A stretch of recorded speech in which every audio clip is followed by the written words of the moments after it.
शांति। ओम शांति।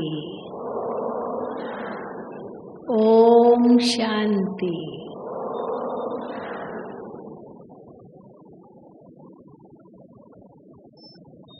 इतनी सारी माताएं मधुवन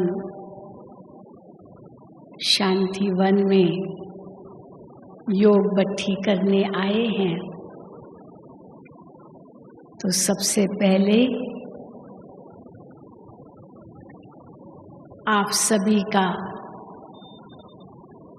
मेरा भी बहुत बहुत स्वागत है, स्वागत है, स्वागत है।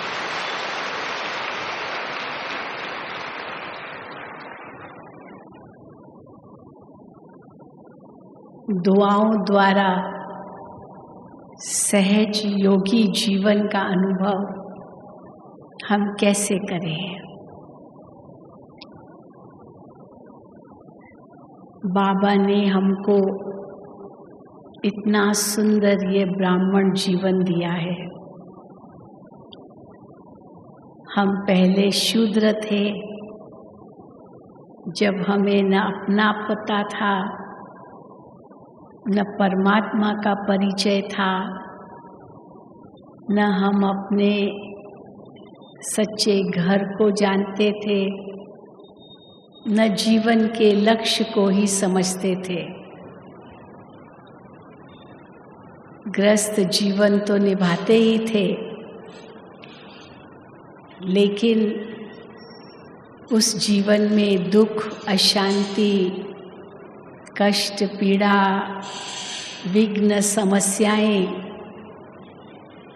काम, क्रोध, लोभ, मोह, ईर्ष्या, द्वेष, ये सब जीवन के अंदर थे और परिणाम स्वरूप दुख, अशांति, रोग, न जाने क्या क्या आपत्तें अनुभव की होगी। हम यही समझते थे कि ये क्या मानव जीवन है। कई तो यहाँ तक समझते हैं उससे तो मर जाएं तो अच्छा है। ऐसा क्या जीना, रो रो के क्या जीना। यहाँ तक कि भगवान को भी कई कोसते होंगे, हे भगवान तुमने ये दुनिया बनाई क्यों? ऐसा नरक का संसार बनाया ही क्यों? हे भगवान इतना हमें दुख दिया, तो भगवान को ही कोसते थे, क्योंकि ज्ञान नहीं था। लेकिन जैसे ही बाबा ने हमको ये ज्ञान दिया, ज्ञान का तीसरा नेत्र हमें मिल गया, तो मानो जीवन ही बदल गया। यही अनुभव करते हैं न सभी? जो ये अनुभव करते हैं हाथ उठाएं। बिल्कुल, बहुत अच्छा। क्या थे और बाबा ने क्या बना दिया। इतने तक ही नहीं कि क्या बना दिया, ब्राह्मण तो बना दिया, लेकिन इतना ऊंचा लक्ष्य दे दिया कि तुम्हें ब्राह्मण सो फरिश्ता सो देवता बनना है। इतना ऊंचा लक्ष्य दे दिया जो हम सभी पहले लक्ष्य विहीन थे। बस खाया पिया सोया, बच्चे पैदा किए, पाला पोषा, खाना पकाया, घर गृहस्थ संभाला, पति की सेवा की, कुछ मार भी खाई। हाँ, बहुत कुछ हमारी माताएं कैसी नारकीय जीवन भी जीती रही है, क्योंकि आत्म शक्ति नहीं थी। एक तो देह अभिमान था, दूसरा विकारों के वशीभूत थे, और उसमें भी काम और मोह, ये तो बहुत था ही। चलो काम इतना न भी हो, लेकिन मोह तो बहुत था। और माताओं के लिए तो यही बहुत बड़ी मानो तपस्या है या बड़ा पुरुषार्थ है कि मोह को कैसे जीते। पुरुषों को कहेंगे क्रोध को कैसे जीते, बाकी तो है विकार। तो माताओं के लिए मोह को कैसे जीते। और जैसे ही बाबा के बने, बाबा ने कहा अपने आप को आत्मा समझ, सर्व संबंध मेरे से जोड़ो, सर्वधर्मान परित्यज मामेकं शरणं व्रज। मैं ही तुम्हारा माता पिता बंधु सखा स्वामी सतगुरु साजन बच्चा भी, सब मुझे ही समझो। तो एक सेकंड में मोह की रग टूट गई ना। जो समझते मेरी मोह की रग टूट गई है, हाथ उठाएं। अच्छा, सब नहीं उठा रहे हैं। हाँ, अच्छा, पूरी नहीं टूटी है। ब्राह्मण जीवन मिला ये तो उसमें तो चलो हाथ उठाया, लेकिन मोह की रग भी टूट गई है, ये सभी ने हाथ नहीं उठाया, क्योंकि थोड़ा बहुत अभी भी है। लेकिन अगर हम सचमुच जैसे बाबा चाहते हैं हम सबसे, जैसे बाबा की हम बच्चों के प्रति आश है, और उसके लिए बाबा हमें जो भी श्रीमत देते हैं उस अनुसार हम चलते हैं, तो सचमुच हम महसूस करते हैं कि हमारा जीवन इतना सुंदर श्रेष्ठ बन जाता है। और अगर कोई विघ्न आते भी हैं, वो ऐसे लगते हैं जैसे आए और गए, सूली से कांटा हो गया, जैसे मक्खन से बाल निकल गया, ऐसे अनुभव होता है। जैसे आज भी बाबा ने मुरली में कहा कि बच्चों को बस यही अनुभव करना है कि मेरा सच्चा साथी एक बाबा है। और जो शिव बाबा ने शिक्षाएं दी, जिसे ब्रह्मा बाबा ने तुरंत फॉलो किया, बस उनके कदम पर कदम ही रखना है। इसमें छोड़ना कुछ भी नहीं है। ब्रह्मा बाबा ने कुछ भी छोड़ा नहीं, परिवार भी नहीं छोड़ा, और ही जिम्मेदारियां बढ़ गई। एक छोटा परिवार था और कितना बड़ा परिवार बन गया। हद का पिता था और वो बेहद का पिता बन गया। इतने बड़े यज्ञ की स्थापना की, तो यज्ञ तो जिम्मेदारियां तो और ही बढ़ गई, लेकिन सब कुछ बाबा का है, निमित्त बन गया केवल। बाबा ही करन करावनहार है। इसी समझ के आधार पर बाबा इतना ऊंचा चले गए। और मम्मा तो कैसे इतनी छोटी आयु में भी कर्मातीत बन गई। तो हम देखें कि कैसे इन्होंने इतना श्रेष्ठ स्थान प्राप्त किया, अनेकों की दुआएं प्राप्त की। तो जैसे बाबा मम्मा ने किया, हमारी दादियों ने किया, तो क्या हम नहीं कर सकते हैं? अवश्य कर सकते हैं। कई बुजुर्ग बाबा के पास आते थे और बाबा को कहते थे, बाबा अब तो हम बूढ़े हो गए, अभी तो क्या करेंगे, बस जीवन की अंतिम पड़ाव पर हैं, अभी क्या होगा हमारे से। और जवान होते तो थोड़ी कम आयु होती तो करते, अभी तो बस अंतिम पड़ाव है जीवन का। तो बाबा कहते थे, ऐसे क्यों सोचते हो, ये भी तो कितना बूढ़ा है। ब्रह्मा बाबा कोई कम बूढ़े थे क्या? 93 वर्ष की उम्र। और हमारी दादी जानकी देखो 103 साल की उम्र, अभी भी कितना उमंग उत्साह है, सोचिए। अभी तक भी, अभी पांडव भवन में है दादी, और रोज सुबह मुरली सुनाती है, वहाँ आ जाएंगी, कल आ जाएंगी दादी जानकी पांडव भवन से। रोज सुबह मुरली सुनाती है, बस मैं मुरली सुनाऊंगी। तो कितना उमंग उत्साह इस उम्र में भी, और सचमुच कदम कदम में पद्मों की कमाई अभी भी कर रही है।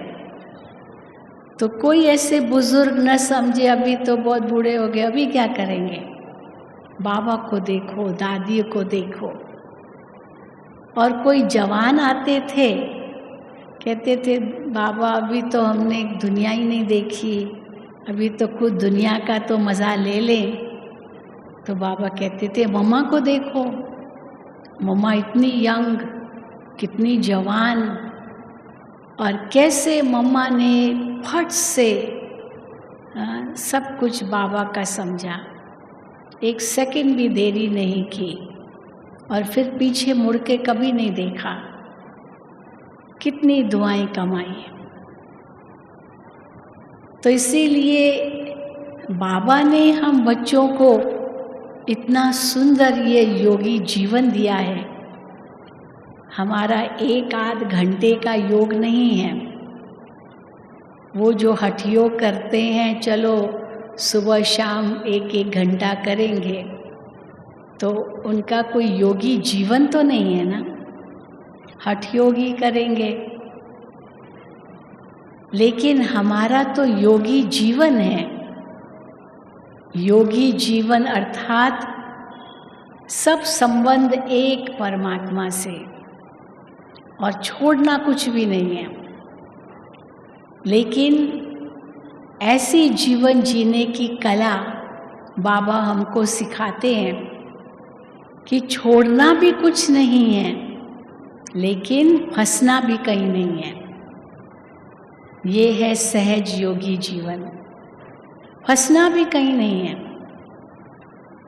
और उसके लिए छोड़ो तो छूटो, छोड़ो तो छूटो। एक पक्षी कैसे पकड़ के रखता है डाली को और समझता है मैं उड़ूं, मैं उड़ूं।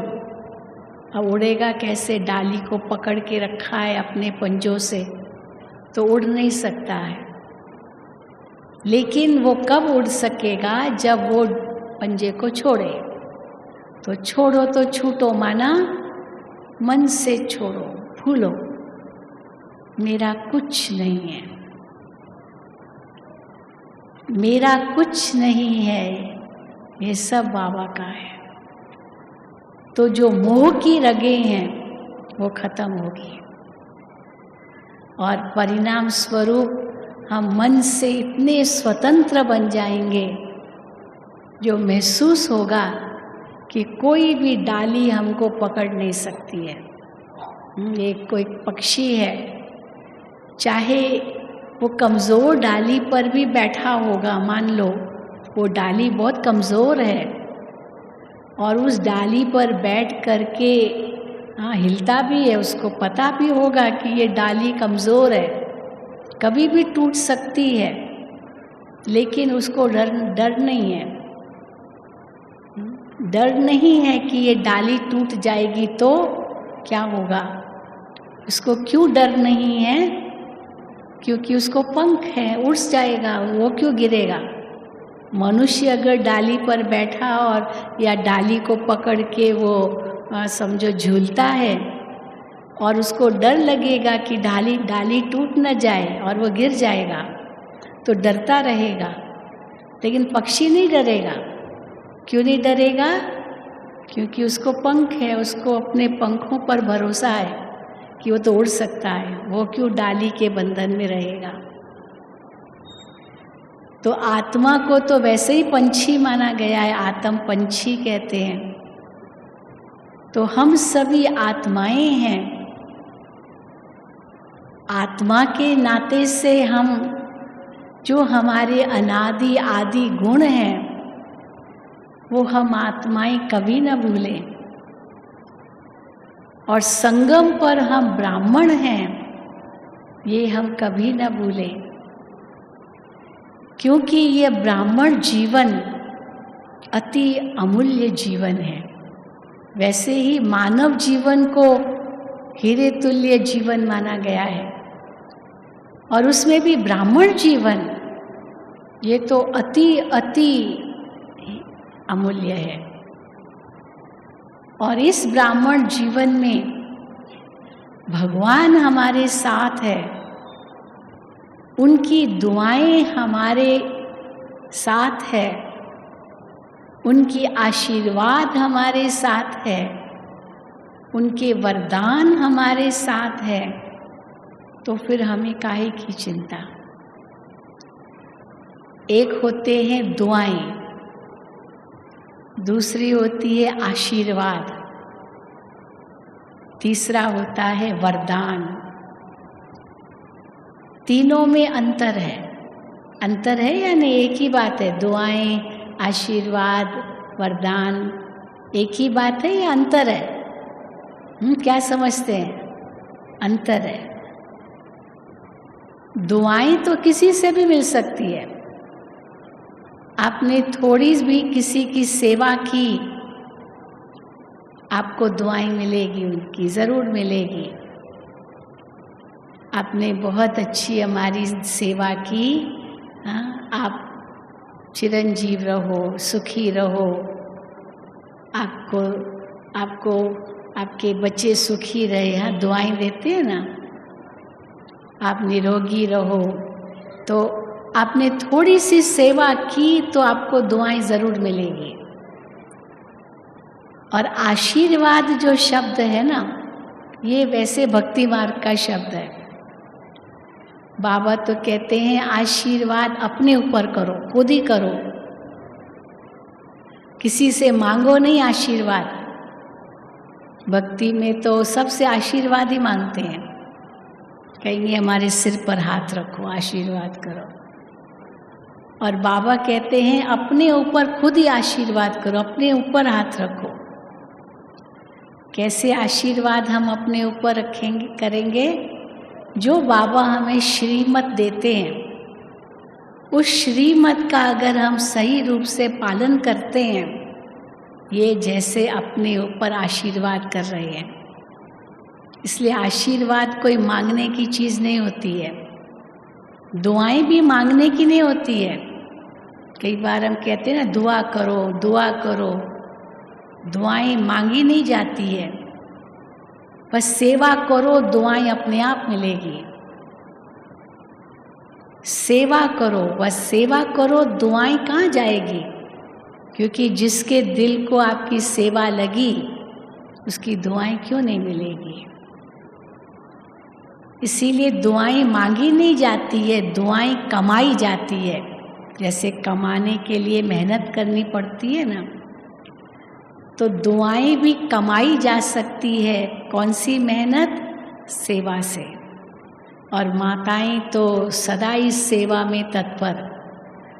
तो ये कभी ना समझे कि हमको कोई दुआएं नहीं मिली है, बहुत दुआएं मिली होगी। लेकिन अगर कोई व्यक्ति विघ्न डालता है, मान लो कुछ भी है, ये तो कर्मों का हिसाब किताब है।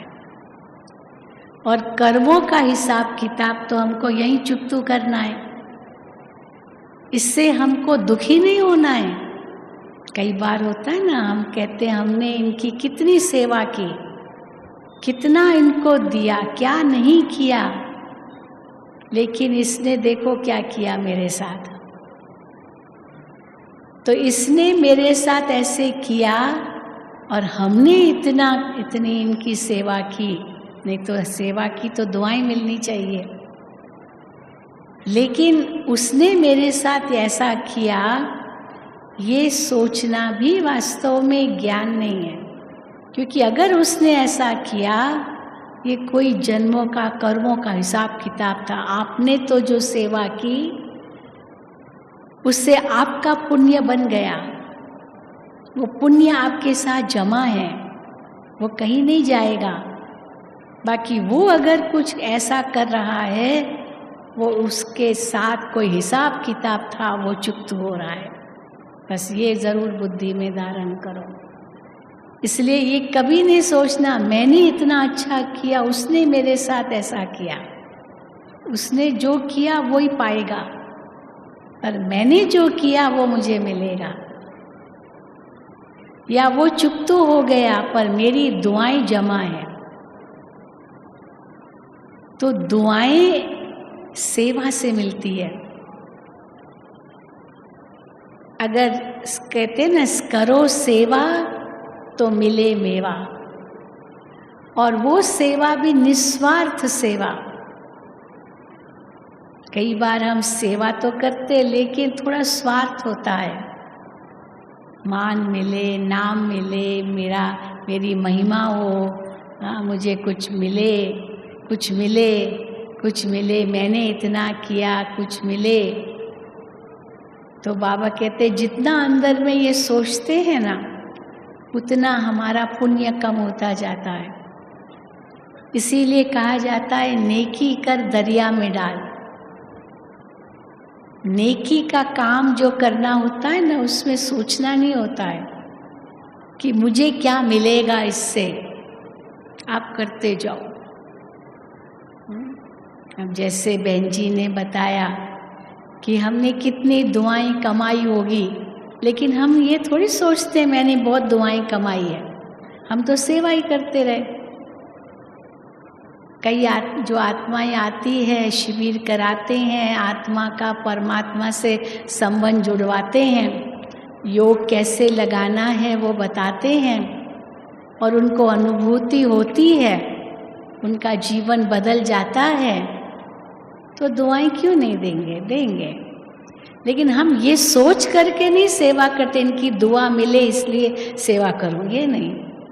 इनकी दुआ मिले इसलिए सेवा करूं, ये सोच तो कभी नहीं आना चाहिए। लेकिन सच्चे दिल से सेवा करें तो दुआएं क्यों नहीं मिलेगी? दुआएं भी मिलेगी, स्वस्थ भी रहेंगे, खुशी भी रहेगी, और साथ साथ पुण्य भी जमा होता रहेगा, और यही पुण्य की पूंजी हमारे साथ चलेगी।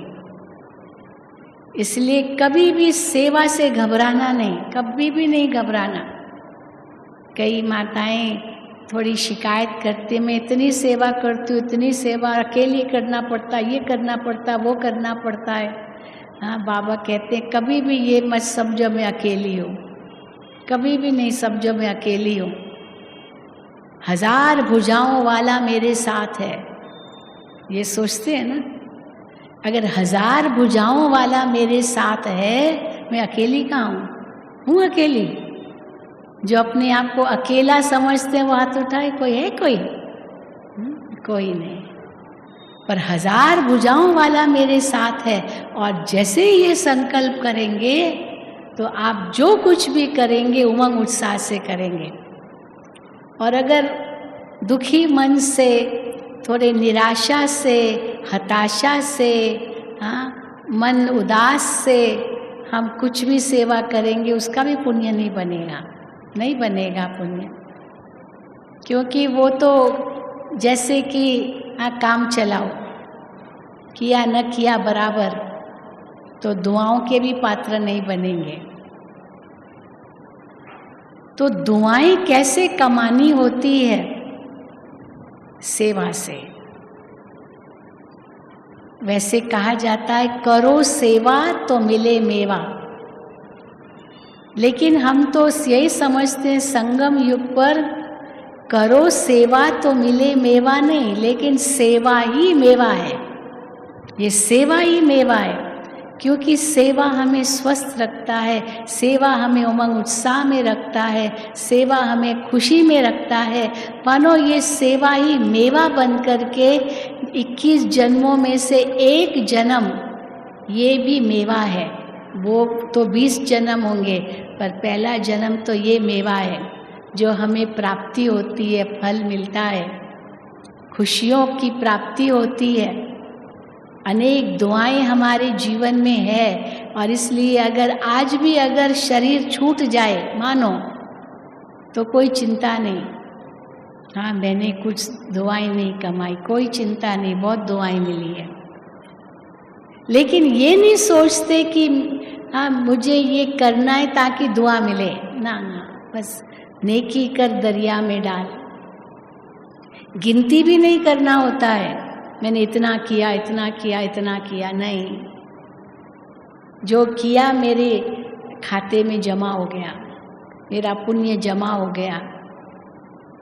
बाबा बैठा है हिसाब देने वाला, मनुष्य आत्माएं क्या देगी। तो एक है दुआएं, दूसरी है आशीर्वाद जो अपने ऊपर करनी होती है, और तीसरा है वरदान। वरदान किससे मिलता है? जो भरपूर है, जो भरपूर है उनसे वरदान मिलता है। हम रोज बाबा से वरदान प्राप्त करते हैं, और हम यही अनुभव करते हैं कि हमारा जीवन ये वरदानी जीवन है। हम वरदानों से पल रहे हैं, वरदानों से पल रहे हैं, वरदानों से चल रहे हैं। मेहनत नहीं है, मोहब्बत है। आज भी बाबा ने मुरली में कहा, बाबा जानते हैं बच्चों ने भक्ति मार्ग में बहुत मेहनत की है, बहुत भटके हैं, बहुत। हाँ, मन भी भटका, बुद्धि भी भटकी, तन भी भटका, भटकते ही रहे, भटकते ही रहे, कहीं भी शांति का अनुभव नहीं हुआ।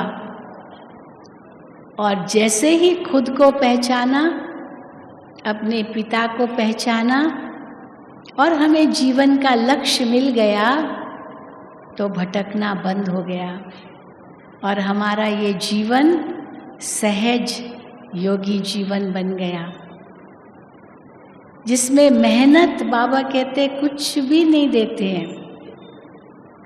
नहीं तो भक्ति मार्ग में कितनी मेहनत करते हैं, क्या नहीं कष्ट उठाते हैं। आप हरिद्वार में जा कर के देखो, अभी जो प्रयाग में मेला हुआ, हाँ, वहाँ देखा कितने लोग कष्ट उठा रहे हैं, ठंडी ठंडी, इतना ठंडा पानी, और कैसे उसमें नहा रहे हैं, कैसे भभूति जला वो अपने शरीर पर, कैसे आग जला के बैठे हैं, कैसे हठ योग कर रहे हैं। हाँ, बड़ा विचित्र लगा कि भक्ति मार्ग में क्या नहीं अपने आप को कष्ट देते हैं। और यहाँ तो बाबा ने हमारा जीवन कितना सहज बना दिया है। बाबा कई बार कहते ये माताएं बिचारी क्या वो हठ योग करेगी, हठ योग कर सकेंगे आप जैसे वो करते हैं सन्यासी लोग, हम क्या करेंगे, ना हमें ज़रूरत है। लेकिन अंदर का पुरुषार्थ हमारा कितना चलता है, जिसमें हम बुद्धि में ये रखते हैं कि मेरे मन में कोई भी व्यर्थ संकल्प ना आए, नेगेटिव नकारात्मक तो आए ही नहीं, लेकिन व्यर्थ भी ना आए। हाँ, ये मेहनत ज़रूर है, क्योंकि व्यर्थ संकल्पों में हमारा समय, श्वास, संकल्प शक्ति कितना व्यर्थ जाता है। परंतु अगर हम ये लक्ष्य रखते हैं कि ये हमारा ब्राह्मण जीवन अमूल्य जीवन है, ये केवल एक ही बार कल्प में मिलता है, देवताओं से भी ये श्रेष्ठ जीवन है, तो हम अपना एक एक संकल्प भी सफल करेंगे, और उसमें इस जीवन का इतना मूल्य है, ये हमको अनुभव होगा। बस केवल जो बाबा ने किया वो हमको फॉलो करना है, जैसे हमारी दादियाँ करती है वैसे हमें उनको देख फॉलो करना है। किसी ने मेरे से पूछा कि बाबा को कभी गुस्सा आता था? किसी ने पूछा बाबा को कभी गुस्सा आता था? तो हमने कहा बाबा को तो कभी गुस्सा नहीं आया, कभी नहीं आया। कोई कैसा भी था, कितना भी बाबा, बाबा का नाम बदनाम करने वाला भी था, लेकिन बाबा को कभी गुस्सा नहीं आया। क्यों गुस्सा नहीं आया? बाबा ड्रामा का राज बताते हैं कि हर आत्मा का अपना अपना पार्ट है। हम क्यों न ऐसे समझे, हर एक का अपना अपना पार्ट है। तो गुस्सा किस बात पर करना, उनका पार्ट ही ऐसा है। तो जब हर एक का पार्ट अपना अपना है तो किस पर गुस्सा करने से होगा क्या? कुछ भी नहीं होगा, और ये हम पाप के भागीदार बन जाएंगे। इसीलिए बाबा कई बार कहते, कहावत भी है, कम खाओ गम खाओ, गम खा लो, ठीक है, अब जो करेगा उसको तो भरेगा, लेकिन मुझे क्या करना है, ये जरूर पुरुषार्थ हमारा चलता है। हमने दादियों को भी देखा, दादी जी के बहुत नज़दीक थे। कैसे दादी जी इतनी बड़ी एडमिनिस्ट्रेटिव हेड थी, चाहे तो क्या नहीं कर सकती थी, लेकिन कभी अपना पावर गलत रूप से नहीं यूज़ किया, कभी भी नहीं। दादी यही कहते थे, बस जो बाबा ने कहा वही हमको करना है। इसलिए इतनी दुआएं कमाई दादी ने, इतनी दुआएं सबकी कमाई, अपनी कमाई, क्योंकि पल पल पर दादी को अंदर में आता था, मुझे दुआएं कमानी है, मुझे दुआएं कमानी है।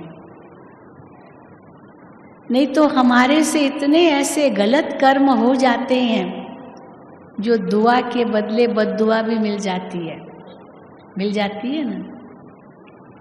लेकिन बद्दुआ हमें कभी न मिले, चाहे दुआ न भी मिले, पर बद्दुआ तो न मिले। और कैसे बद्दुआ मिलती है?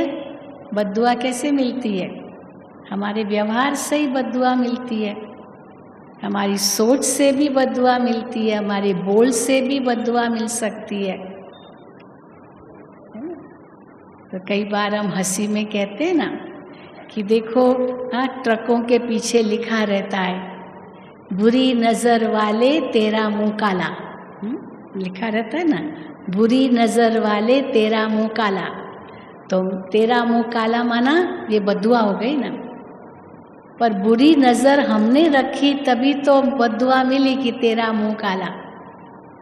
अगर बुरी नज़र हम नहीं रखते तो क्यों कोई हमें बद्दुआ देता कि तेरा मुंह काला?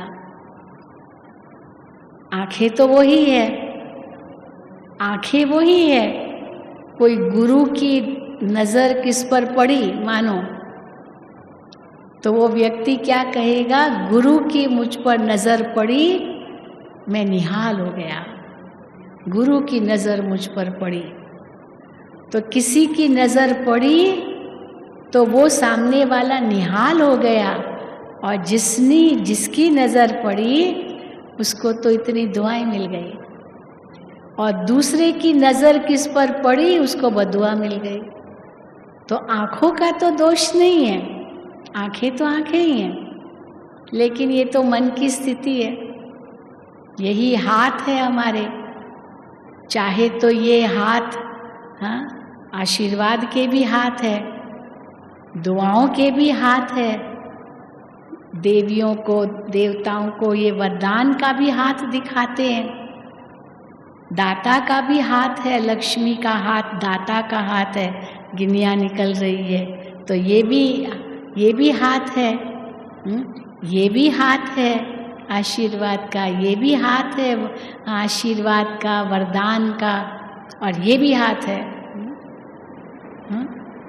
थप्पड़ मार देना, ये भी तो हाथ ही है ना।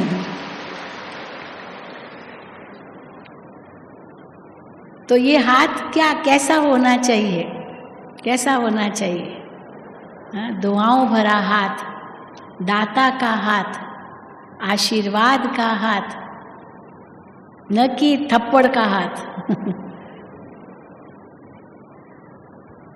तो इसीलिए बाबा ने हम बच्चों को यही सिखाया है, आपका एक एक अंग कमल समान बन जाए।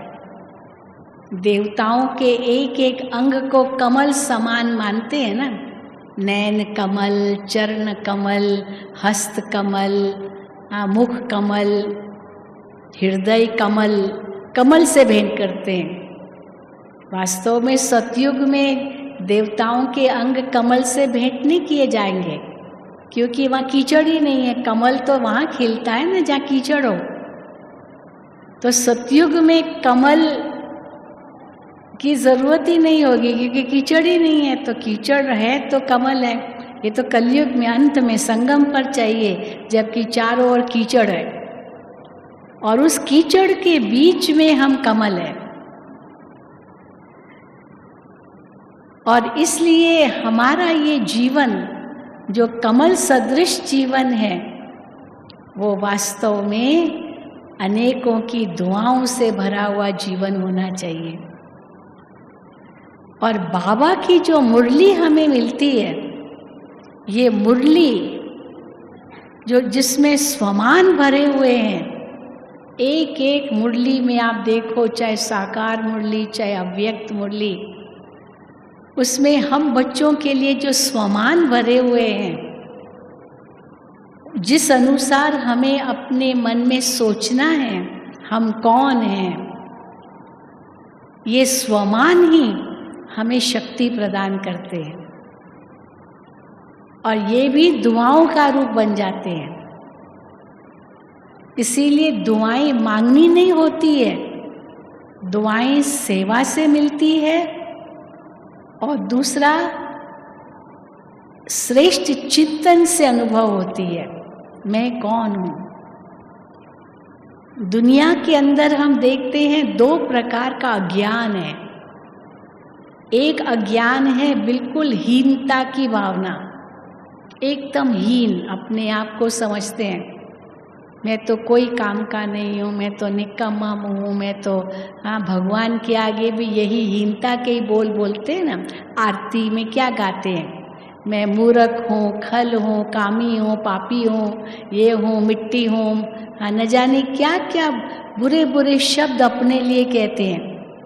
कितनी हीनता खुद के लिए, और दुनिया के आगे अपने आप को अपना कितना अभिमान जताते हैं, मैं तो सेठ हूँ, मैं तो साहूकार हूँ, मैं तो फलाना हूँ, मैं तो ये हूँ, मैं तो वो हूँ, न जाने जैसे कि मेरे से कोई ऊंचा है ही नहीं, मैं भगवान ही हूँ, मैं ही सब कुछ हूँ।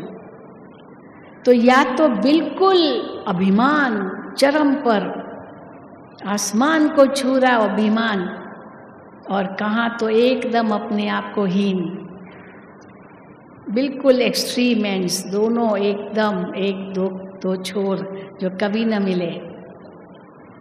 लेकिन बाबा हमें कहते वो अभिमान भी नहीं रखना है, वो सब तो जो कुछ प्राप्तियां हैं संसार की, वो तो सब क्षणभंगुर है, ये तो सब मिट्टी में मिल जाएगी, आज है कल नहीं रहेगी।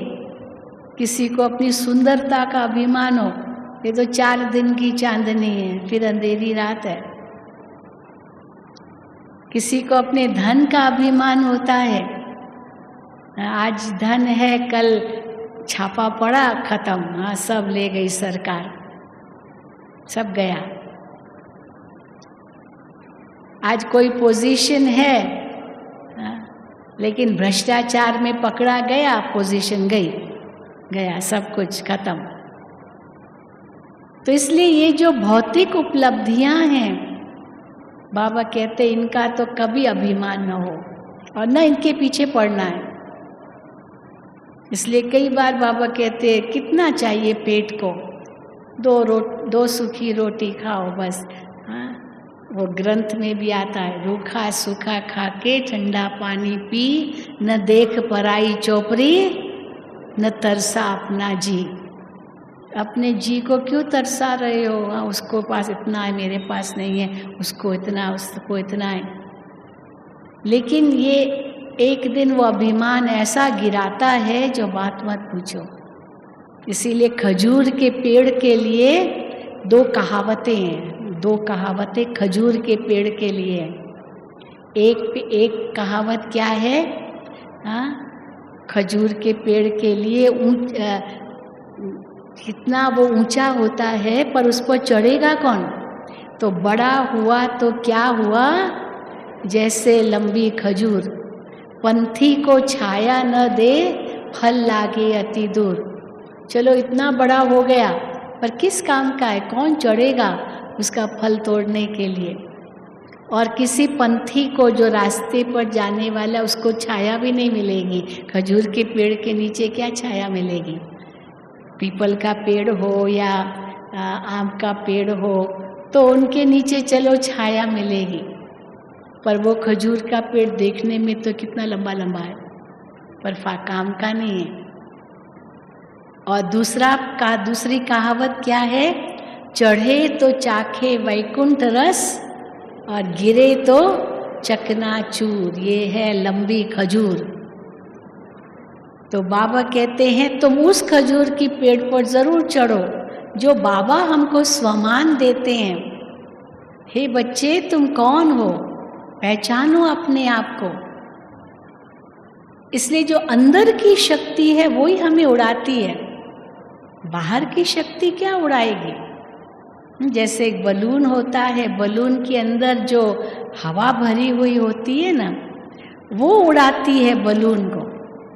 ये नहीं कि वो जो उसकी सुंदरता है वो उसको उड़ाती है, वो अंदर की जो हवा है वो उसको उड़ाएगी। तो जो अंदर की आत्मा की शक्ति है वही आत्मा को उड़ाती है। और अगर देह का अभिमान है तो जैसे वो पंचर हो गया और फिस हो गया, सब शक्ति खत्म हो गई, क्योंकि वो नष्ट होने में देर नहीं लगती है। तो इसीलिए न वो एक्सट्रीम एंड न वो एक्सट्रीम एंड, न वो इतनी हीनता की भावना कि जो दुनिया में है, क्योंकि बाबा ने माताओं को तो कितना ऊंचा चढ़ा दिया है। माता तो शिव शक्ति है। बाबा जब माताओं को देखते हैं, कितनी बाबा की दुआएं मिलती है माताओं को। माताएं ही स्वर्ग का द्वार खोलने वाली है। जिनको दुनिया ने गिराया, भगवान उतना ही ऊंचा चढ़ाते हैं। हाँ, इतना ऊंचा चढ़ जाते हैं, इतना स्वमान मिल जाता है, जो स्वर्ग की महारानी बन जाते हैं। इतनी ऊंची, उतना ऊंचा पद मिलता है जो नारायण से पहले भी लक्ष्मी का गायन है। हर बात में लक्ष्मी का गायन है, नारायण तो बाद में है। तो इतना ऊंचा भगवान हमें चढ़ाते हैं। तो अगर कोई भी किसी को भी, समझो कोई माता को कोई कितना भी गिराने की कोशिश करे, कभी नहीं महसूस करो कि ये हमें गिरा रहे। नहीं, भगवान हमें चढ़ा रहे हैं। हम भगवान के दिल तख्त नशीन हैं, भगवान के हम सिर के ताज हैं। भगवान हमको स्वर्ग का मालिक बना रहे हैं। हम स्वर्ग का द्वार खोलने वाली निमित्त माताएं शिव शक्तियां हैं। ये अगर अंदर में स्वमान होगा तो उस स्वमान के आधार से कोई कितना भी अपमान करे, वो अपमान हमको महसूस नहीं होगा। नहीं तो अपमान कब महसूस होता है? जब अंदर में अभिमान होता है। कई पूछते हैं अभिमान और स्वमान में क्या अंतर है? वास्तव में अभिमान जो होता है ना, ये भौतिक चीज़ों का होता है। मैं और मेरापन जो स्थूल रूप में है, उसका नशा ये अभिमान है।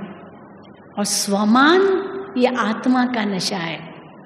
जो बाबा कहते हैं तुम शांत स्वरूप आत्मा हो, प्रेम स्वरूप आत्मा हो, ज्ञान स्वरूप आत्मा हो, आनंद स्वरूप आत्मा हो, ये स्वमान है। ये आत्मा का सच्चा मान है। ये आत्मा के निजी गुण हैं जो कोई नहीं छीन सकता है। मेरा कोई छीन नहीं सकता। कोई कितना भी हमें दुखी करने की कोशिश करे, लेकिन मैं तो सुख स्वरूप आत्मा हूँ। कोई कितना भी मुझे अशांत करने की कोशिश करे, मैं शांत स्वरूप आत्मा हूँ। ये स्वमान है। इस स्वमान को कोई नहीं छीन सकता है। तो जब हम इस स्वमान में रहते हैं तो अपमान नहीं महसूस होता है, पर अभिमान है तो अपमान जरूर महसूस होगा। इसने मुझे ऐसे क्यों कहा, लेकिन स्वमान है कि मैं तो एक शांत स्वरूप आत्मा, शुद्ध स्वरूप आत्मा, प्रेम स्वरूप आत्मा, आनंद स्वरूप आत्मा, शक्ति स्वरूप आत्मा। तो क्या मेरा स्वमान कोई ले सकता है? कोई नहीं ले सकता है। वो तो आत्मा के अंदर निहित है और वो तो बाहर बाहर है। बाकी अभिमान वो तो हमेशा डर ही रहेगा, कोई मेरा छीन न ले, कोई मेरा ये ले न ले। और स्वमान को तो कोई नहीं ले सकता है।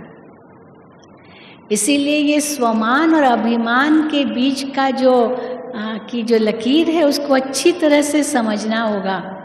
और जब हम अपने सचमुच स्व के मान में हैं, तब ही बाबा कहते हैं तुम स्वदर्शन चक्रधारी बनते हो, तुम स्वराज्य अधिकारी बनते हो। और ये स्वराज्य अधिकार इस समय हमें भविष्य में विश्व का राज्य अधिकार देगा। और जो भी बाबा के वरदान हर मुरली में आते हैं, वो अपना जन्मसिद्ध अधिकार समझो। रोज नए नए वरदान भगवान के हमें मिल रहे हैं। रोज नए नए स्वमान हमको बाबा की मुरली से मिल रहे हैं। वो अगर सदा मनन चिंतन रहे, यही हमारा सहज योगी जीवन है। क्योंकि उसी के आधार पर हम उस निश्चय और नशे से उड़ते रहेंगे, उड़ते रहेंगे, उड़ाते रहेंगे। कभी भी ये न सोचो कि हम किसी को गिराएं, कभी नहीं। हर एक अपनी अपनी शक्ति से जो कुछ कर रहा है वो पाएगा। हम अपने आप को देखें। किसी से भेंट भी नहीं करनी है, कभी नहीं भेंट करनी है। इसको ये है, मुझे क्यों नहीं ना। वही फिर याद करो, हर एक आत्मा का अपना अपना पार्ट है। तो मेरा एक एक अंग कमल सदृश बन जाए तो ये जीवन हमारा दुआओं भरा हो जाएगा। ये जीवन हमारा हर कदम कदम पर श्रीमत का पालन करे तो आशीर्वाद से भरपूर हो जाएगा। और ये जीवन भगवान के वरदानों से भरपूर हो जाएगा। कई समझते हैं ये बाबा वरदान तो देते हैं, लेकिन मैं नहीं समझती हूँ कि ये कोई मेरे अंदर शक्ति है। मान लो बाबा हमें कहते हैं कि अपने आप को मास्टर सर्वशक्तिवान समझो। हम मास्टर सर्वशक्तिवान हैं। अब हम कहेंगे नहीं नहीं, मैं तो बहुत कमज़ोर हूँ, मैं तो मास्टर सर्वशक्तिवान नहीं हूँ। अब बाबा ने वरदान दिया और हम उसको स्वीकार नहीं कर रहे हैं। एक छोटा सा मैं आपको उदाहरण देती हूँ। एक बार एक आत्मा बाबा के पास आई, अव्यक्त बाप दादा के पास। तो बाबा दृष्टि दे रहे थे, तो वो आत्मा थोड़ी अंदर में जैसे दृष्टि ले रही, फिर नीचे सिर करे, फिर ऊपर बाबा को देखे, फिर नीचे करे। तो मैंने उसको कहा कि आप बाबा से दृष्टि लो, बाबा दृष्टि दे रहे हैं, लो बाबा से। उस समय तो पर्सनल मुलाकात होती थी। तो वो बेचारा थोड़ा संकोच कर रहा था, अभी क्या था पता नहीं। तो बाबा ने उनसे प्रश्न पूछा, आप अपने आप को मास्टर सर्वशक्तिवान समझते हो? तो कहता नहीं सीधा कह दिया नहीं। तो बाबा मुस्कुराए। तो बाबा ने कहा आप कौन हो? तो कुछ नहीं बोला। तो बाबा ने कहा अच्छा आप आत्मा हो? बोला हाँ। फिर बाबा ने पूछा आप आत्मा किसकी संतान हो? तो कहा शिव बाबा की संतान हो।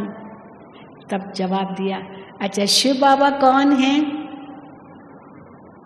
शिव बाबा कौन है? पिता है। तो बाबा ने पूछा शिव बाबा सर्वशक्तिवान है? तो कहा है। तो आप सर्वशक्तिवान की संतान हो? हूँ। तो बाप सर्वशक्तिवान तो बच्चा क्या है? मास्टर सर्वशक्तिवान। फिर बाबा ने पूछा, आप बताओ आप मास्टर सर्वशक्तिवान हो? फिर कहता हाँ। फिर कहा हाँ। इतना बाबा ने प्रश्न किया और अंत में उसने हाँ का पहला ही कह देता होता तो।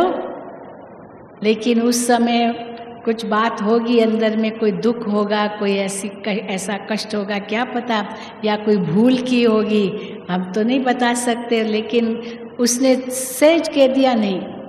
लेकिन बाबा ने उनको जैसे ये वरदान दे दिया कि आप हो मास्टर सर्वशक्तिवान।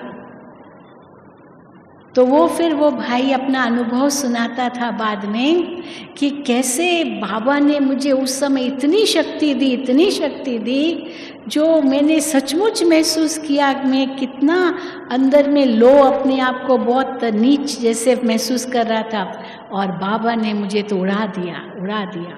अब बात तो कुछ भी नहीं की, मास्टर सर्वशक्तिवान, बस यही सोचना है।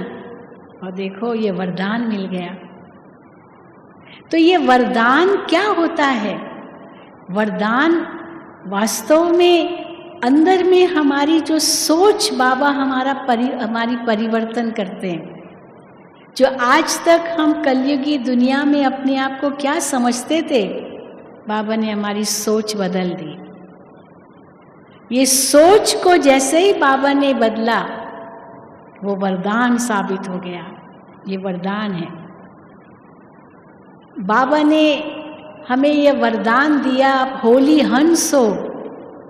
ये स्वमान कहो, वरदान कहो।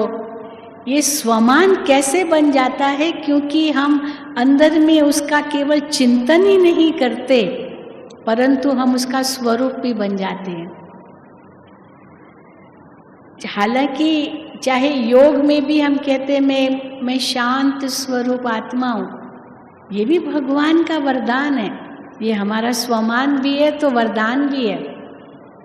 तो मैं शांत स्वरूप हूँ, मैं शुद्ध स्वरूप हूँ, ये भी भगवान का वरदान है तो मेरा ही गुण, लेकिन ये वरदान के रूप में आत्मा को प्राप्त है। कई कहते हैं ना, आप जब कमेंट्री आप कराते हो बहन जी, आप कहते हो मैं पवित्र स्वरूप आत्मा हूँ, लेकिन मैं अपने आप को पवित्र स्वरूप महसूस नहीं करता हूँ, नहीं कर पाता हूँ मैं पवित्र हूँ। क्योंकि बहन जी मैंने अपने जीवन में बहुत पाप किए हैं, बहुत बुरा हूँ मैं, कई ऐसे कहते हैं। तो मैं पवित्र स्वरूप अपने आप को कैसे समझो? पर चलो मान लो आप नहीं समझ रहे हो, पर पवित्र स्वरूप बनना है तो कैसे बनोगे? चलो नहीं हो, पर बनना है तो कैसे बनोगे? अगर ये कहोगे मुझे बनना है, मुझे बनना है, मुझे बनना है पवित्र स्वरूप, तो बन जाओगे क्या? कैसे बनोगे पवित्र स्वरूप? जब ये समझोगे मैं हूँ, जब मैं हूँ, ये एक वरदान बन जाएगा और उसकी शक्ति भी आपको मिलेगी। क्योंकि जैसे ही मैंने कहा मैं पवित्र आत्मा हूँ, तो अगर मन में अपवित्र विचार आते भी हैं ना, तो 1 सेकंड में खत्म हो जाएंगे, क्योंकि मैं पवित्र आत्मा हूँ। ये भगवान का वरदान है मुझे आत्मा को। मैं होली हंस हूँ। हंस मोती चुगता है, हंस क्षीर लेता है, हंस गुण को लेता है, मैं वो होली हंस हूँ। तो मुझे क्या करना है, ये कैसे अनुभव हो? जब पहले उस स्वमान में हम रहें। जैसे बाबा ने उस दिन भी मुरली में कहा, अब कोई मेडिसिन की पढ़ाई पढ़ता है, MBBS कर रहा है, अभी तो शुरुआत ही की है, अभी तो उसको 5 साल चाहिए डॉक्टर बनने के लिए मान लो। लेकिन कॉलेज में दाखिल हुआ, मेडिकल कॉलेज में दाखिल हुआ, उसका नशा चढ़ गया, मैं तो डॉक्टर हूँ, मैं तो डॉक्टर। अभी डॉक्टर बना ही नहीं है, अभी तो पढ़ ही रहा है। लेकिन उसको कितना नशा चढ़ जाता है। अब किस आधार पर नशा चढ़ा? क्योंकि उसको पता है ये मैं बनूंगा, तो बनूंगा, ये नहीं सोचता 5 साल के बाद बनूंगा, लेकिन उसको उसी समय नशा चढ़ जाता है, क्योंकि दाखिल तो हो गया ना मेडिकल कॉलेज में। तो इसी प्रकार ये भी आत्मा को अपना स्वमान मिला, ये जैसे भगवान का वरदान मिल गया। तो अगर मन में कुछ ऐसे अशांति के विचार या पवित्रता के विचार या कुछ ऐसे अभिमान के विचार या जो कुछ भी हीनता के विचार आएंगे, ये स्वमान मिला, ये वरदान भगवान का हमें अनुभव हुआ, वो शक्ति अपने आप आ जाएगी। क्योंकि भगवान के वरदान हमें रोज मिल रहे हैं।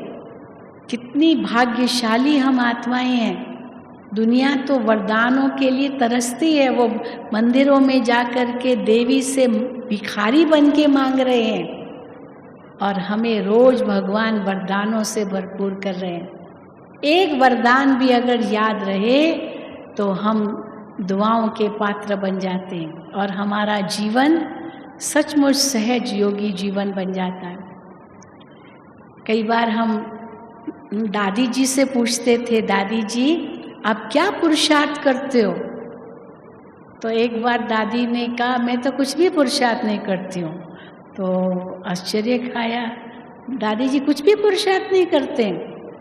तो दादी ने कहा, बस मैं तो दुआओं पर चल रही हूँ, ऐसे अनुभव होता है मुझे।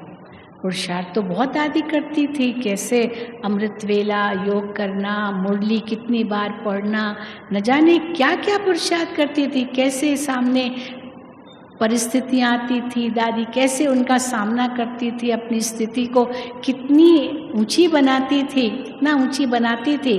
पुरुषार्थ होगा ना अंदर में, ऐसे थोड़ी होती है, ऐसे थोड़ी हमारी स्थिति ऊंची बन सकती है। तो उसी पुरुषार्थ से बनते हैं। लेकिन दादी कहती थी ये सब दुआओं से चल रहे हैं। इसीलिए कई बार कहते हैं 80% दुआएं, 20% दवा।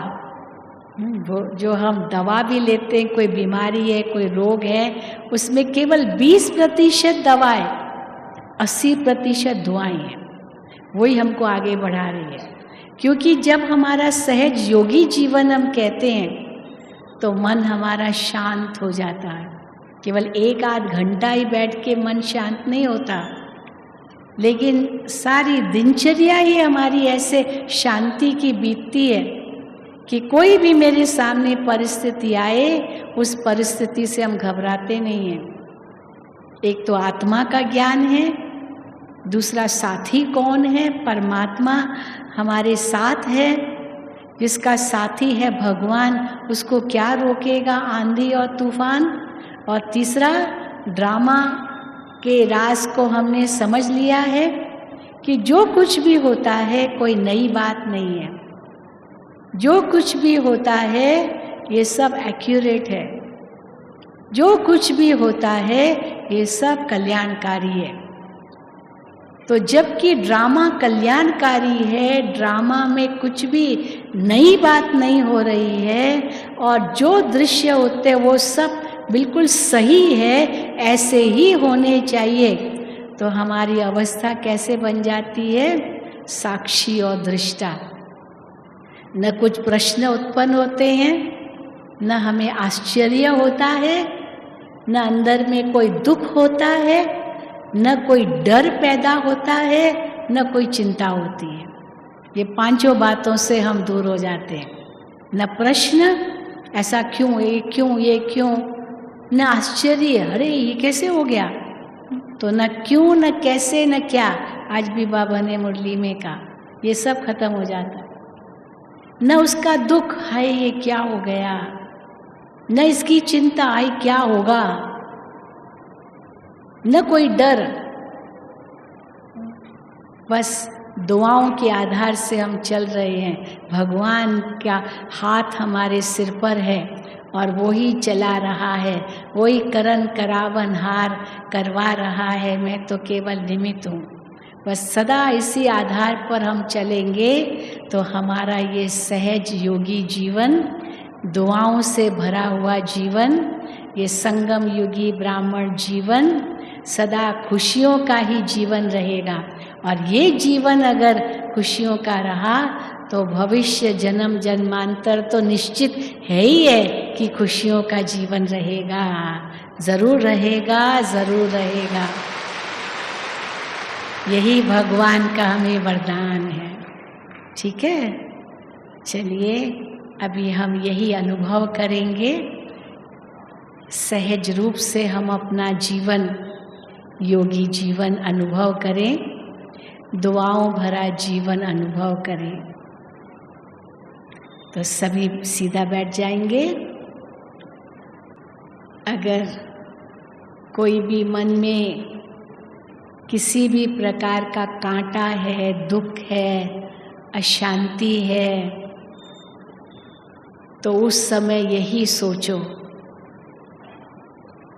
मेरा जीवन तो दुआओं भरा है। भगवान की मुझे दुआएं हैं, आशीर्वाद है। मेरा जीवन वरदानों से भरपूर है। मैं भरपूर आत्मा हूँ।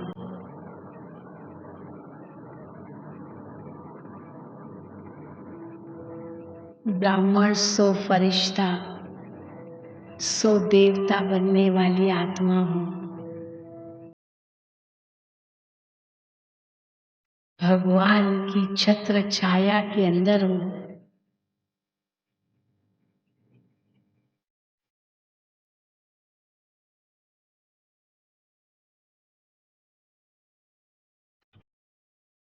एक बाबा दूसरा न कोई।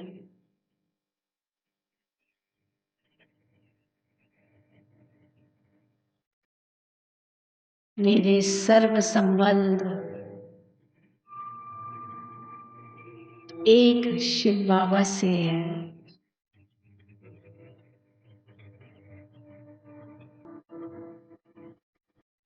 मुझे शिव बाबा को याद करना है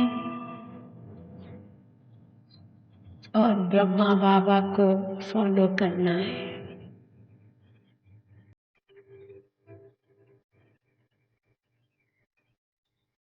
बाप समान बनना है।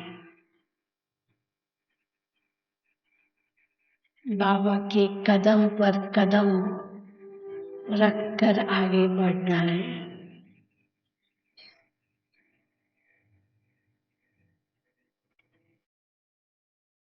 ये संकल्प हमें उड़ती कला का अनुभव कराएगा।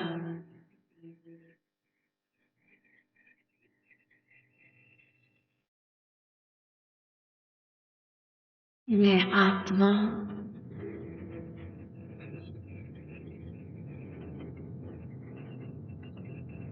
बहुत हल्की हूँ।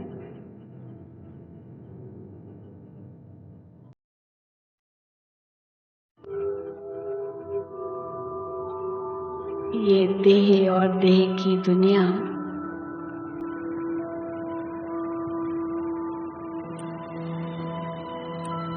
इससे मुझे अब उपराम होना है।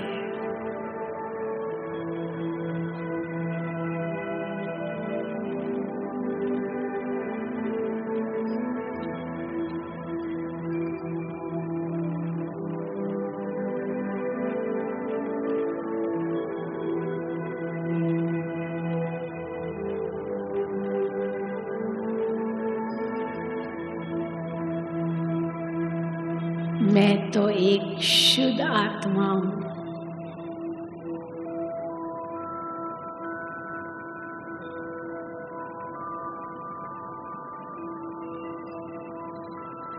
पवित्र आत्मा हूँ।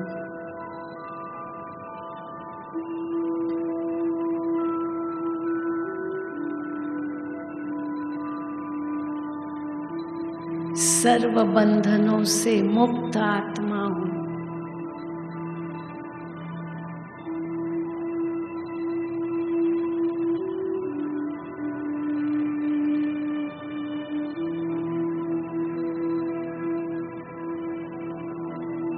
शिव बाबा का वरदानी हाथ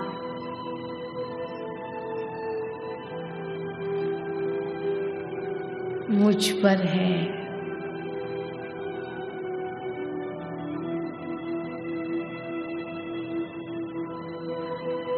मैं आत्मा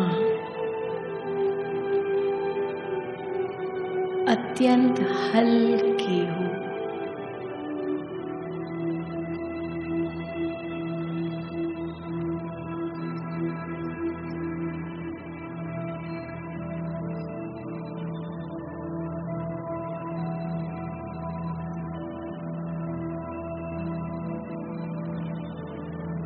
मैं आत्मा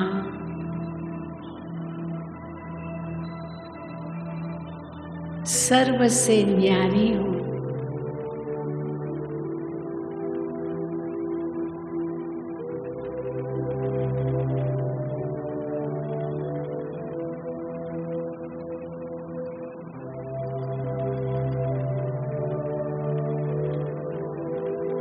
मेरा संबंध केवल एक के साथ है।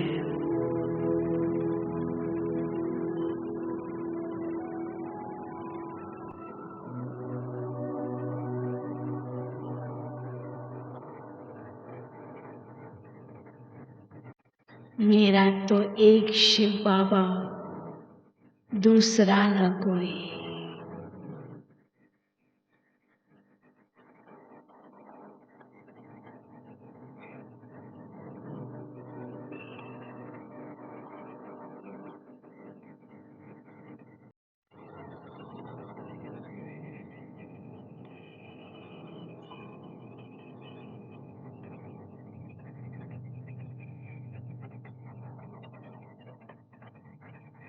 एक की ही श्रीमत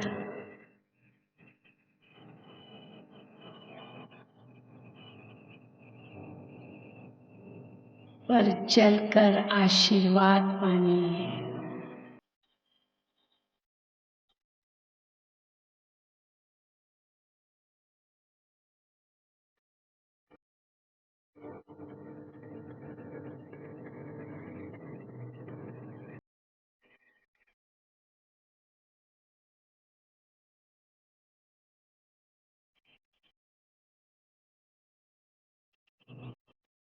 मेरा मन शांत है।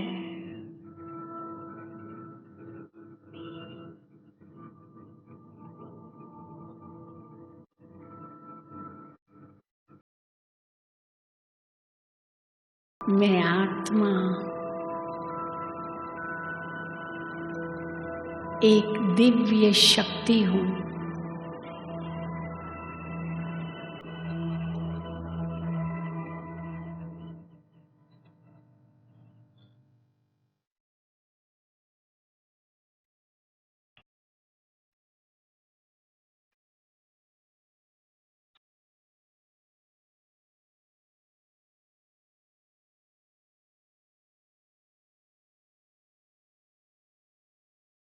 मैं आत्मा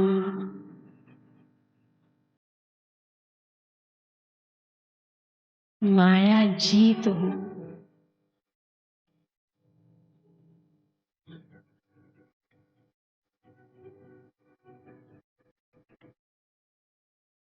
प्रकृति जीत हूँ।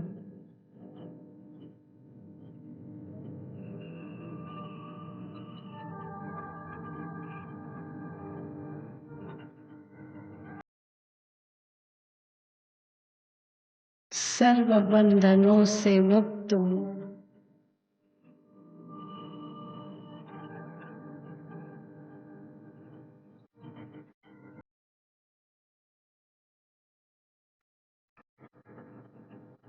देह और देह के पदार्थों से पार, सर्व आकर्षणों से दूर, शांति की दुनिया में।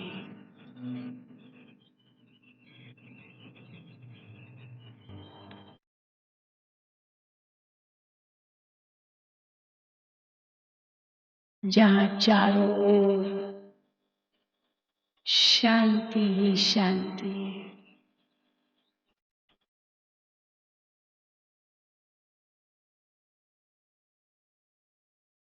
शांति सागर के साथ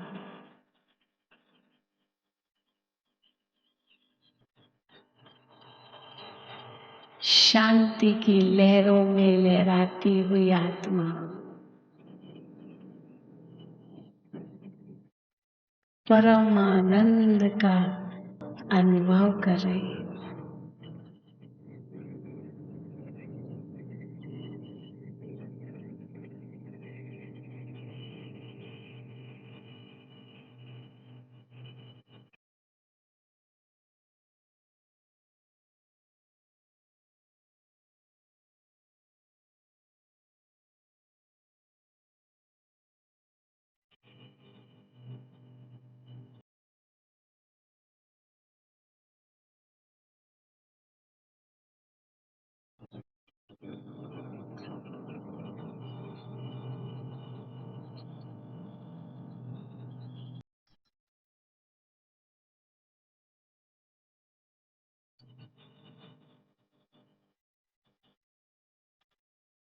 शिव बाबा से सर्व संबंध जोड़कर मैं आत्मा धन्य हो गई।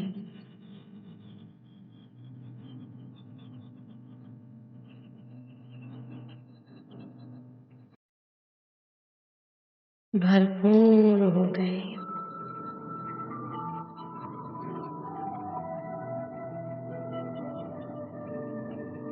इच्छा मात्र अविद्या हूँ।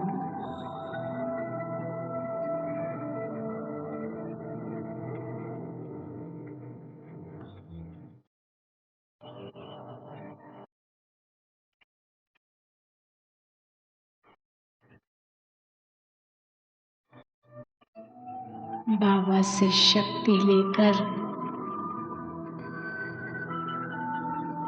मैं एक एक अंग को शीतल बना रही हूँ।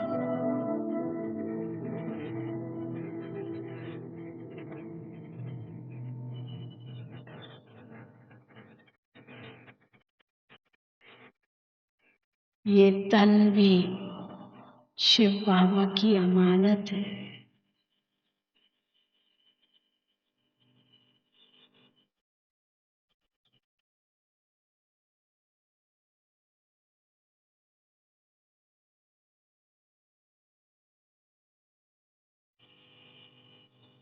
इस तन द्वारा सेवा करनी है।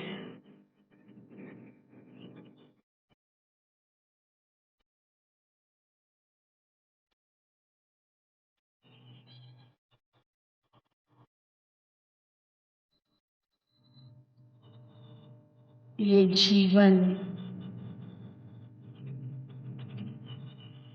प्रभु का वरदान है।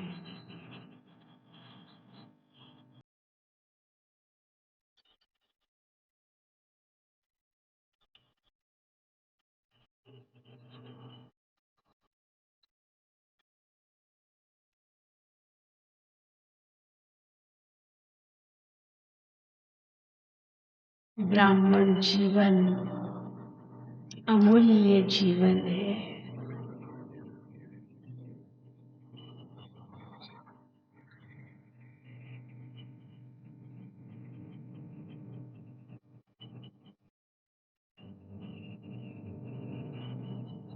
सर्व हदों से पार,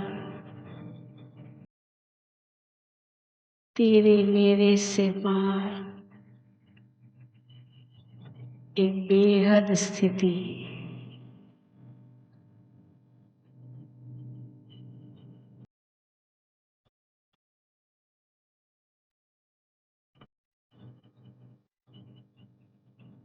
एक साक्षी दृष्टा स्थिति।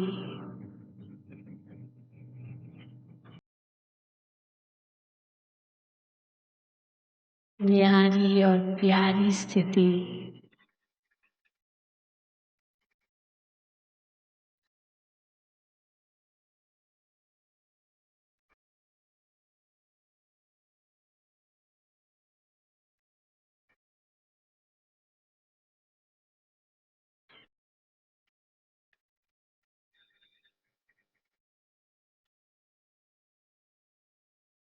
यही सहज योगी जीवन है।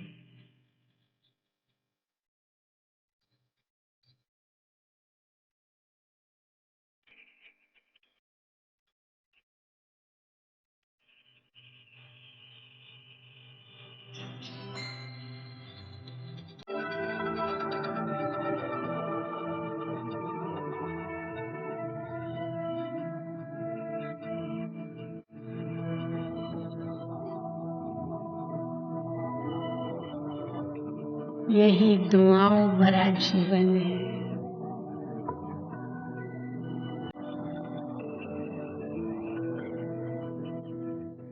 यही वरदानी जीवन है।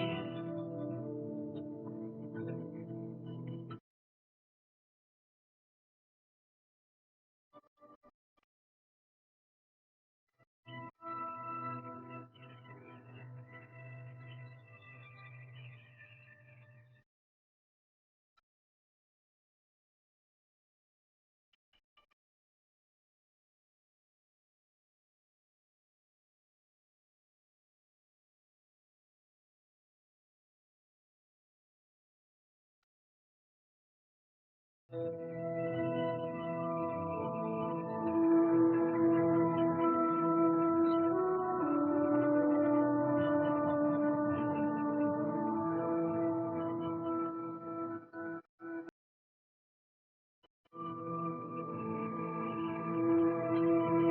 आत्मा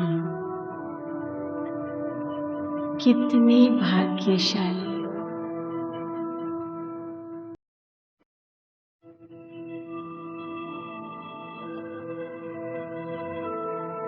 जो पाना था वो सब कुछ पा लिया बाबा।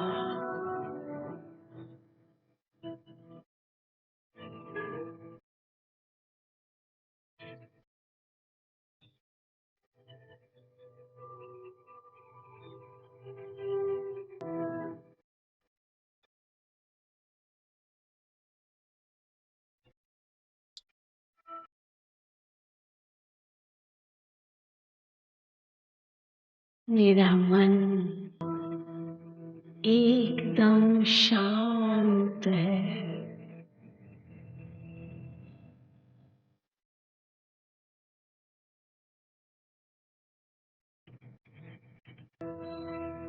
चले जाइए शांति की गहराई में,